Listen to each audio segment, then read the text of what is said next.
So we're getting into the winter months now. Not sure what the weather's like currently in Canada. Tell me what it's like where you live. But of course I know that the weather gets extreme in Canada during winter, and that's what I'm going to be looking at today. Minus 50 degrees Celsius in Alberta. What happens when extreme cold hits? Tell me what happens when it's minus 50 degrees Celsius. That's just like, I feel like for obviously most people in the world that's kind of obviously unheard of, but unimaginable. Like, I can see here, like, I mean, it's not even funny, like, you see the toilet roll here being frozen, I guess, but how do you handle that? What do you do? Like, being from Scotland, I complain about the weather in Scotland when I'm back there in the winter, and it's nowhere near minus 50 degrees Celsius. So tell me how you handle it. Let's learn a little bit more about that and what goes on. Just got out the shower. Taking my lab coat sledding. I mean, I guess that's what you've got to do, is you've got to have a bit of a sense of humour about it and enjoy it, man. Like, and really embrace it. That one with the frozen hair as well. Tell me if that's ever happened to you. Have you ever left your house and your hair's frozen? Any other parts of your body? Tell me about that. Alberta had an insane weekend. Just look at this bonkers weather map from Sunday. Temperatures in the minus 30s, minus 40s, smashing records up and down the province for. Even like as low down as south as here, minus 36 degrees. Is it the same in America? Does it just kind of cut off at the border almost? I see down here it still goes down here a bit, but like really nowhere gets away from it apart from kind of Vancouver and the west coast here, which is, I mean, you could say relatively cool at minus 9 degrees Celsius. This time of year. And mad. Let's all spare a thought for the poor people in Keg River. It's a small farming community about a 7-hour drive northwest of Edmonton. They recorded a low on Sunday of minus 50.6 degrees. Minus 50. And if you're wondering whether that's Celsius or Fahrenheit, it doesn't even matter, because we're basically at the point where the two scales converge. Minus 50 degrees Celsius, minus 59 Fahrenheit. That's the coldest it's been in Alberta in the last 20 years. One of the coldest places on the planet at that exact moment in time, and it's the temperature at which instant noodles start to do this.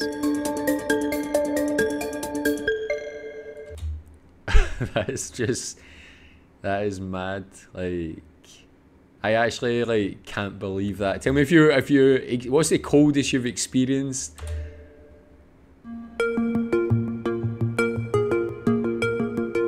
So as the weekend approached, the warnings were all over the news. Brace for a dangerous deep freeze. Bone-chilling temperatures. Severe weather. Breaking records. And sure enough, it's cold. Jesus, I'm pretty sure it's close to minus 50. We don't want to go out there. Look at this. They start setting all kinds of community records, in some cases hitting pure cold the way they haven't seen in more than 100 years. But there's a real health and safety risk here, because if you run out of power during a minus 50 degree deep freeze, as in you have unreliable heat, then people could literally freeze to death. And the operator of Alberta's electrical grid is starting to see a problem. Their social account hadn't posted in months, but at 11:35 a.m. Friday morning, they write, demand for electricity in Alberta hit a new hourly peak of 12,384 megawatts on Thursday. We can see from their most recent supply and demand report, which is a beast of a document, by the way, that this exceeds what they generate. As in, at this point, they're in a power deficit. Even now, they're having to draw on reserves. Alberta's total capacity to produce is around, it's just over 20 gigawatts.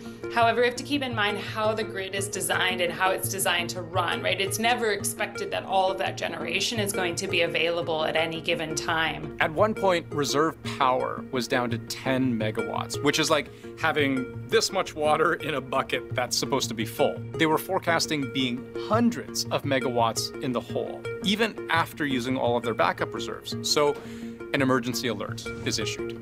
This that went out to the phones across the province. This warning of high-risk rotating power outages. 6:44 p.m. Saturday. Extreme cold resulting in high power demand has placed the Alberta grid at a high risk of rotating power outages this evening. Albertans are asked to cut their consumption. Turn off anything you're not using. Use your microwave instead of your stove. Don't start that load of laundry. Maybe don't charge your car right now. And who would have guessed it worked? So it was a tremendous response by Albertans. We really appreciate it. And so that really made the difference. On CBC Radio. I mean, that shows like great like civic duty, like people really caring, man, like not being selfish. And I think that says a lot about Canadians in general. People are just responsible people. I feel like in other countries, people just aren't so caring about their neighbour and don't like they don't want to follow what they're being told and stuff like that. It's great. I mean, that's a really life or death situation there, man, like, potentially. And great that it was like a good response. It was Daybreak, Alberta, Sunday morning. We heard from the electrical operator how in real time they saw a drop in power demand.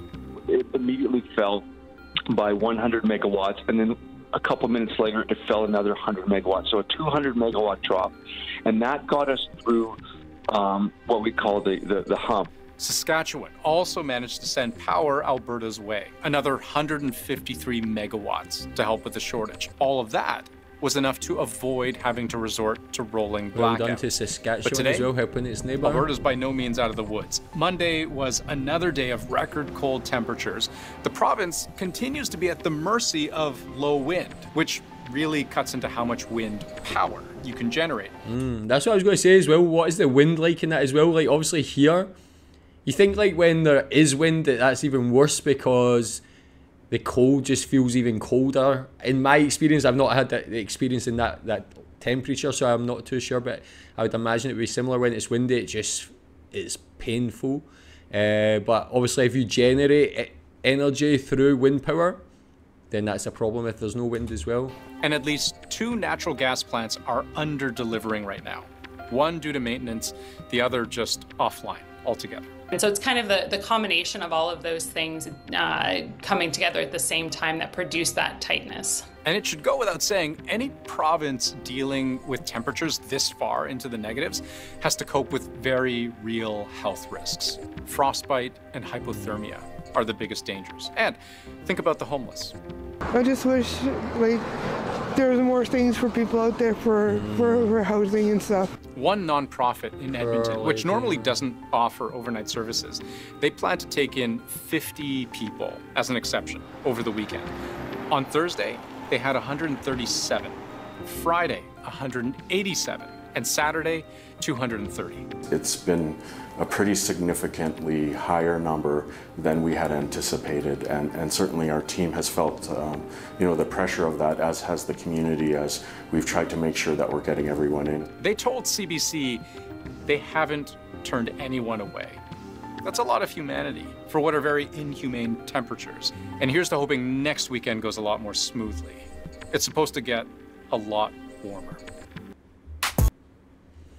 Wow, minus 50 degrees, as I said, unimaginable for me, but obviously that's just one thing you potentially have to deal with living in Canada. Like, the response is brilliant, but like that's what it's all about, is like how you actually deal with it. And I mean, obviously Canada can expect to get very cold, so probably have processes in place to deal with it, but to see the response to just the normal residents and stuff like that as well, it's like really inspiring, really great.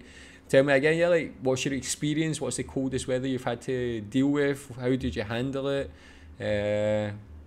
Tell me what you think about this. What are you expecting for this winter? Thanks.